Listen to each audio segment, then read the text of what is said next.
Hi there. Yeah. Recently, a friend of mine was complaining about a hip injury, ailment. He needed to see a doctor. He needed to have a hip replacement. He started getting sick all of a sudden. Bit of a fever, pain in the hip, dry mouth, all the classic signs of something's wrong. So he presented to the hospital, well, a private hospital.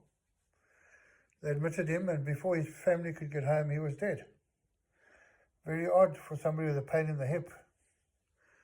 But then we need to understand that septicemia and sepsis isn't something we come across in everyday life.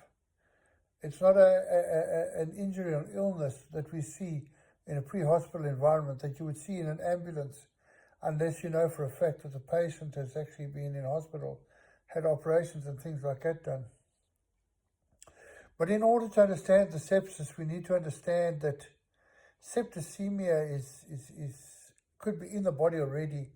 It's not the first time I've heard about a friend of mine who had a fractured tibia, hairline fracture.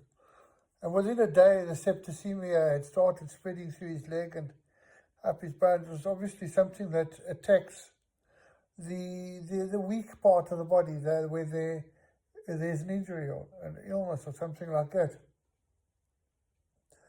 And yeah, it travels through the body quickly. Now, what are the signs and symptoms of septicemia? Would it basically be the signs and symptoms of shock? Pale, cold, clammy skin, nausea, vomiting, infection,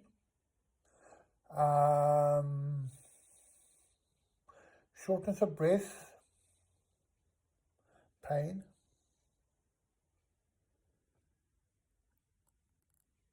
Sometimes, and this is very odd, but there's like a feeling of doom, feeling that they're not going to make it. But we need to understand that these things are treatable. They're very treatable. We can treat them with the course of antibiotics just easily. But because people don't want to be a burden on society, they think they're going to be a burden on people, so they'd rather just keep quiet and hope they're going to get better. Let me tell you, you don't get better, you die. Okay? We need to know that sepsis is something in an everyday environment, and the more pollution and dirtiness there is around us, the bigger the chance there is of these infections happening, the bigger the chance of serious complications, even death. Okay? So we need to be able to get up and stand up and say, listen, something's wrong, let's get to a doctor. If you have a wound that's infected, clean it with salt water. If you have antibiotics, take the antibiotics. If you don't have anything and you only got plants around you, look for nasturtium leaves. Pack nasturtium leaves on it. Make a poultice, grind the leaves up, make a juicy, a sticky, gooey juice and pack it onto the wound. Cover it. If you've got things like that, what are the signs and symptoms of a wound being infected? It'll be hot, it'll be swollen, the skin will be tight. Okay, there'll be pus coming from it, maybe even a foul-smelling odor from the wound itself.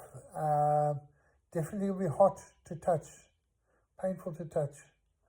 So please, people, you need to get in there. You need to make sure that if there's something wrong, even if you only think there's something wrong, get help. You know, when we do first aid and things like that, people will say, what must I do? Doesn't matter. Just do something. Always just do something.